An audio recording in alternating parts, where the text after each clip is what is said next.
बदलापुर गांव में हरिया खेतों में मजदूरी किया करता था।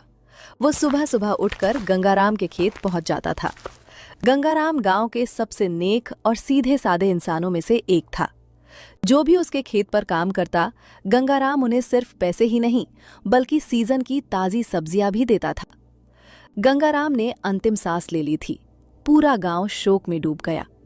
गंगाराम का बेटा मुन्ना, जो शहर में पढ़ाई करता था, तुरंत गांव पहुंचा। अगले दिन उसने खेत पर काम करने वाले सभी मजदूरों को बुलाया। सबके चेहरे पर उम्मीद थी कि शायद मालिक की तरह वही अपनापन मिलेगा, लेकिन मुन्ना का चेहरा बिल्कुल गंभीर था। सुनो भाइयों, मैंने तुम सबको इसलिए बुलाया है क्योंकि एक जरूरी बात कहनी है। पिताजी अब रहे नहीं और मैं खेत नहीं संभाल सकता।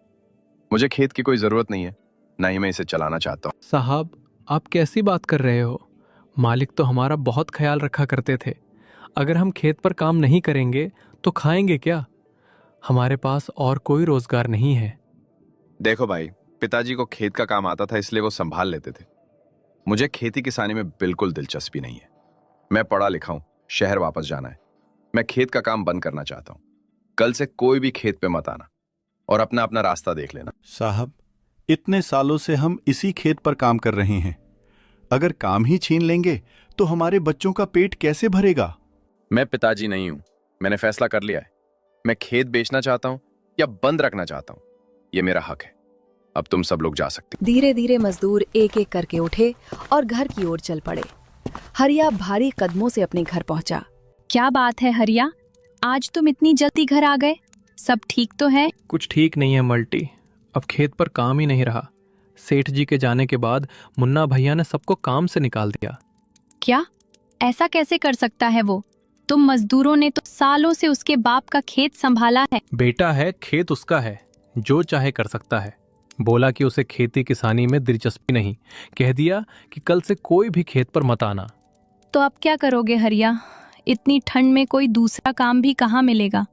घर में अनाज तो है नहीं, बच्चों का क्या होगा? हरिया कुछ देर चुप रहा, फिर गहरी सांस लेकर बोला, यही सोच रहा था। इस गांव में अब काम की कोई उम्मीद नहीं है। शायद दूसरे गांव जाना पड़ेगा। वहीं जाकर कोई मजदूरी, कोई काम काज देख लूंगा। तुम इतनी दूर काम पर जाओगे? रोज आना जाना भी कैसे करोगे? और अगर वहीं रहना पड़ा तो हम कैसे रहेंगे? भगवान ने एक रास्ता बंद किया है तो दूसरा भी खोल देगा। तुम चिंता मत करो, मैं मेहनत करूंगा, कहीं ना कहीं काम जरूर मिल जाएगा। हम भूखे नहीं मरेंगे। तुम्हारे बिना घर खाली सा लगेगा, लेकिन अगर यही सही है तो जाना पड़ेगा। मैं भी हिम्मत रखूंगी। धीरे धीरे दोनों नींद में डूब गए, लेकिन रात ने घर के अंदर बेचैनी छोड़ रखी थी। सुबह की ठंडी हवा चुभन जैसी लग रही थी। हरिया दूसरे गांव में चला गया। हे भगवान, इस गांव में तो ठंड और भी ज्यादा है। वो कांपते हुए चाय वाले की छोटी दुकान पर पहुंचा। अरे भाई, जरा एक गरम चाय लगा देना। ठंड से हाथ पैर सुन्न हो गए हैं। चाय वाला मुस्कुराते हुए बोला, तुम भी यहाँ काम की तलाश में आए हो क्या? हाँ भाई, लेकिन तुम्हें कैसा पता चल गया? अरे यहाँ तो रोज ही दूसरे गांव के लोग आते हैं।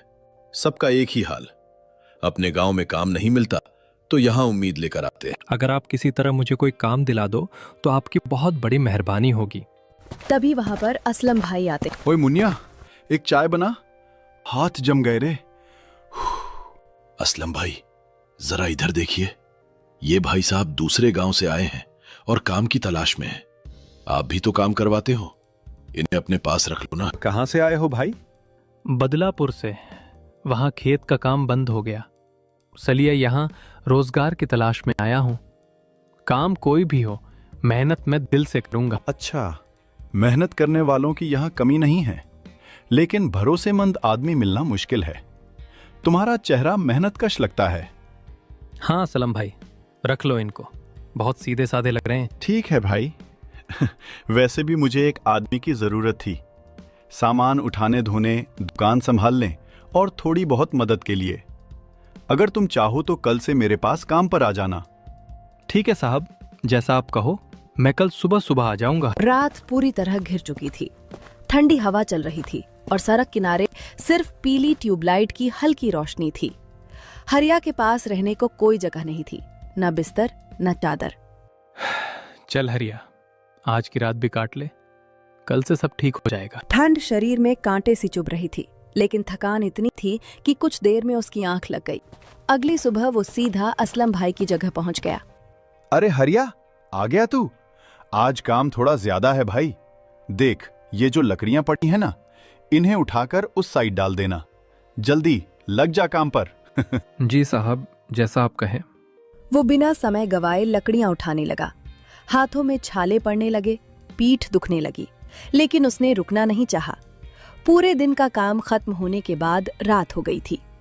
हरिया थका हारा चाय वाले के ढाबे पर पहुंचा। अगर खाना खाया तो पैसे खत्म हो जाएंगे, चाय पीकर गुजारा कर लूं तो ज्यादा बचत हो जाएगी, घर वालों को पैसे भी भेज सकूंगा। उसी समय चाय वाला उसे देखकर बोला, अरे हरिया, आज खाना खाकर नहीं आया क्या? चेहरा तो गिरा गिरा लग रहा है। हरिया ने झूठ छुपाने के लिए मुस्कुराते हुए कहा, अरे नहीं भाई, खाना तो खा आया हूँ, बस जरा गर्म चाय पिला दो, ठंड बहुत लग रही है। ठीक है भैया, अभी लाया। पर सुन, खाना टाइम पर खाया करना, नहीं तो तबीयत बिगड़ जाएगी। हाँ भाई, ध्यान रखूंगा। लो, गरम गरम चाय। पैसे की टेंशन मत लिया करो, कभी कमी पड़े तो बता देना। चाय पीकर वो सड़क की ओर चल पड़ा। पेट खाली था, लेकिन दिल में उम्मीद थी। भगवान, बस इतना कर देना कि मेरी मेहनत रंग लाए, घर वाले खुश रहें, बाकी मैं सब झेल लूंगा। फिर वो वहीं जमीन पर लेट गया। हल्की हवा चल रही थी और हरिया अपने नए संघर्षों के साथ सो गया। अगली सुबह ठंडी हवा चल रही थी। खालिद भाई रोज की तरह चाय वाले के पास पहुंचे। अरे मुनिया, हरिया को कहीं देखा है? आज बहुत देर हो गई, वो दुकान पर आया नहीं। अरे नहीं खालिद भाई, मैंने तो नहीं देखा। क्या वो सुबह से काम पर नहीं पहुंचा? हाँ, भाई भी पूछ रहे थे।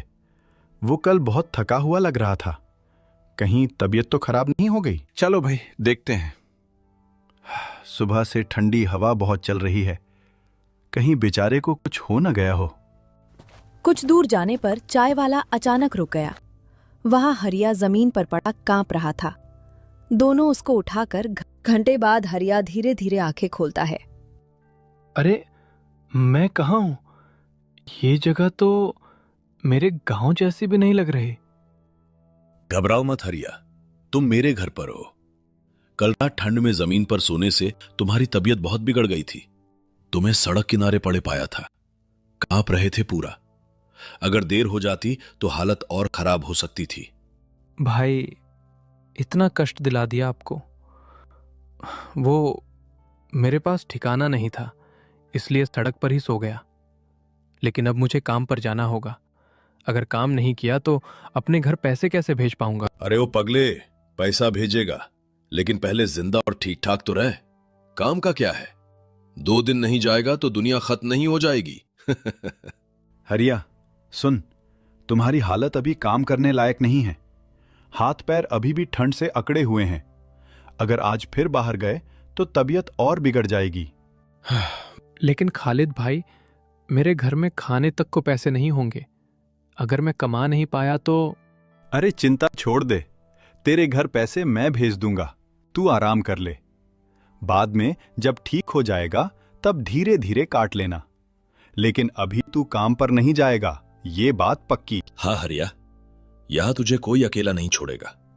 तू पहले ठीक हो जा, फिर अच्छे से काम करेगा और घर भी पैसे भेजेगा। ठंड में जिद नहीं करते। ठीक है भाई, जैसा आप लोग कह रहे हो वैसा ही करूंगा। कुछ दिन आराम कर लेता हूँ। शाम ढल चुकी थी। चाय वाला अपनी दुकान बंद करके घर पहुंचा। जैसे ही उसने दरवाजा खोला, उसकी पत्नी खाना बना रही थी। अरे भाग्यवान, आज तो मजा ही आ गया। कमाई बहुत अच्छी हुई, पूरे 1500 रुपए आए हैं आज। अरे वाह, ये तो बहुत अच्छी खबर है। अगर ऐसे ही रोज कमाई होने लगी तो हम कुछ ही दिनों में अपना दूसरा घर भी ले लेंगे। हाँ हाँ, तुम चिंता मत करो, अब काम बढ़ रहा है, लोग भी ज्यादा आने लगे हैं। लगता है भगवान हम पर मेहरबान हो गए हैं।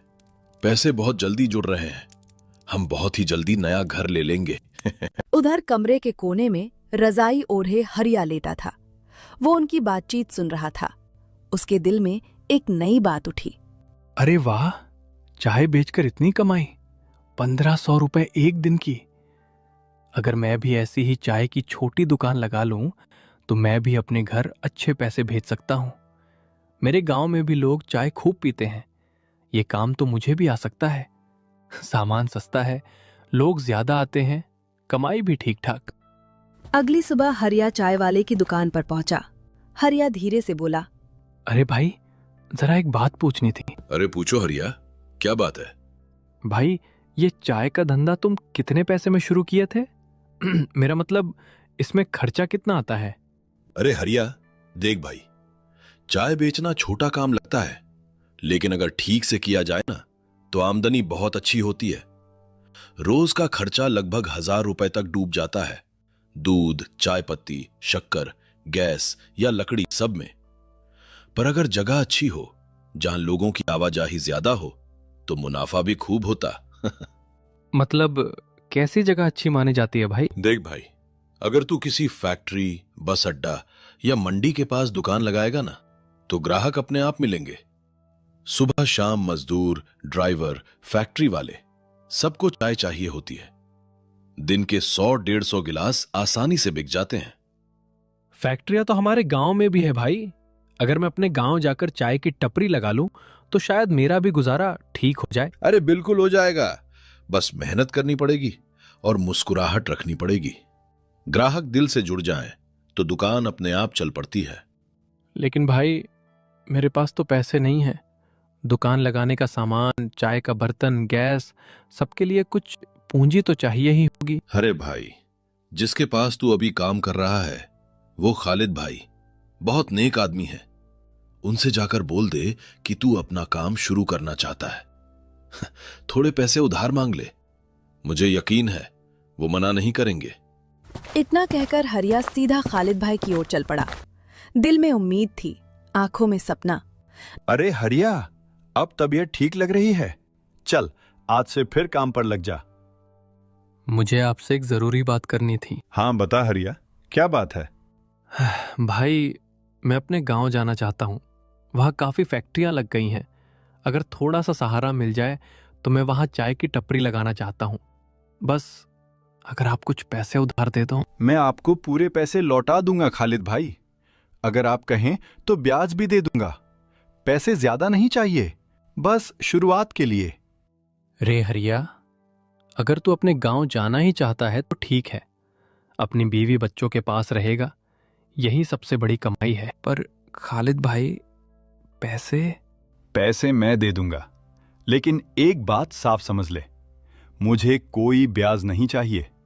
जितने पैसे लें उतने ही वापस कर देना, और जब मन करे तब लौटा देना। सामान ले लेना और दुकान सही जगह लगाना। दिल लगाकर काम करना, अल्लाह सब ठीक करेगा। हरिया जब अपने घर पहुंचा तो आंगन बिल्कुल सूना पड़ा था। घर के अंदर से खांसी की हल्की आवाज आ रही थी। चारपाई पर उसका बेटा पिंटू कमजोर सा लेटा था, चेहरा पीला, आंखें बुझी बुझी। अरे भाग्यवान, ये पिंटू को क्या हो गया? इसकी हालत इतनी खराब कैसे हो गई? जब से आप गए हो ना, तब से इसकी तबीयत ठीक नहीं रहती। कभी बुखार, कभी कमजोरी। जो भी पैसे आप भेजते थे वो सब इसकी दवाइयों में ही खर्च हो जाते हैं। उसने आंचल से आंखें पोंछते हुए आगे कहा, जो थोड़े बहुत पैसे बचते हैं उसी से थोड़ा बहुत खाना लाकर सबसे पहले इसे ही खिला देती हूँ। बाकी हम जैसे तैसे गुजारा कर लेते हैं। तुम चिंता मत करो, अब मैं कहीं बाहर नहीं जाऊंगा, यहीं अपने गांव में रहूंगा। लेकिन काम? मैं यहीं चाय का ठेला लगाऊंगा। ऊपर वाले ने चाहा तो काम बहुत अच्छा चलेगा। यहाँ चारों तरफ फैक्ट्रियां हैं, मजदूरों की भीड़ रहती है और दूर दूर तक कोई चाय की दुकान नहीं है। ये मौका यूं ही नहीं। सुबह की ठंडी हवा चल रही थी। हरिया मन ही मन बोला, हे भगवान, आज पहला दिन है, इज्जत भी तुम्हारे हाथ में है और रोजी रोटी भी। इतने में फैक्ट्री से काम पर जा रहा एक मजदूर रुका। अरे भाई साहब, बहुत अच्छा हुआ आपने यहाँ चाय की दुकान लगा ली। हम लोग तो रोज चाय के लिए इधर उधर भटकते रहते थे। जल्दी से एक गर्मा गर्म चाय लगा दो, ठंडा आज कुछ ज्यादा ही है। हाँ भाई, अभी लाया। आज पहली चाय है, दिल से बना रहा हूँ। उसने सावधानी से चाय गिलास में डाली और मजदूर को पकड़ा दी। मजदूर ने घूंट लेते ही कहा, वाह, चाय तो बड़ी मजेदार है भाई। ऐसी चाय मिले तो काम में भी मजा आ जाए। तभी पीछे से एक और आदमी आया। भाई साहब, मेरे लिए भी एक चाय बना दो। चाय पीते हुए वो आदमी बोला, अच्छा हुआ आप यहाँ आ गए। हमारी फैक्ट्री में 50 मजदूर काम करते हैं। सब चाय की तलाश में बाहर निकल जाते हैं, जिससे काम का बहुत समय बर्बाद होता है। अगर तुम रोज मेरी फैक्ट्री में 50 कप चाय का इंतजाम कर दो तो मुझे बहुत खुशी होगी। मजदूरों को भी सुविधा मिलेगी और काम भी समय पर चलेगा। साहब, अगर आप भरोसा कर रहे हैं तो मैं भी पूरी जिम्मेदारी से काम करूंगा। आप चिंता मत कीजिए, मैं रोज समय पर आपकी फैक्ट्री में 50 चाय भिजवा दिया करूंगा। धीरे धीरे एक एक करके हरिया की चाय की टपरी की पहचान बढ़ने लगी। पहले जहां दिन में गिने चुने लोग आते थे, अब सुबह से शाम तक भीड़ लगी रहती थी। हरिया ये सब देखकर मन ही मन बहुत खुश रहता था। चाय बनाते हुए उसके चेहरे पर एक अलग ही संतोष झलकता था।